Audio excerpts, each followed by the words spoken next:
মধ্যপ্রাচ্যে নতুন করে উত্তেজনা বাড়ার পরই কাতারে অবস্থিত যুক্তরাষ্ট্রের সবচেয়ে বড় সামরিক ঘাঁটি আল উদেইদ থেকে সেনাদের নিরাপদ স্থানে সরে যাওয়ার পরামর্শ দিয়েছে ওয়াশিংটন।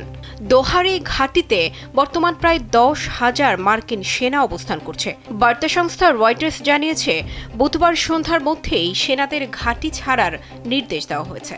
মার্কিন কূটনীতিকদের দাবি, ইরানে চলমান সরকার বিরোধী বিক্ষোভকে কেন্দ্র করে যুক্তরাষ্ট্রে হস্তক্ষেপ করতে পারে তেহরান, এমন শঙ্কা থেকেই এই সতর্কতামূলক পদক্ষেপ নেওয়া হয়েছে।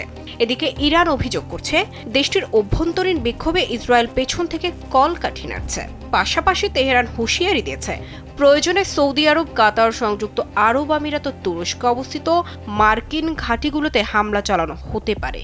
এর আগেও একই ধরনের পরিস্থিতিতে মধ্যপ্রাচ্য থেকে মার্কিন সেনা ও তাদের পরিবারদের সরিয়ে নেওয়া হয়েছিল।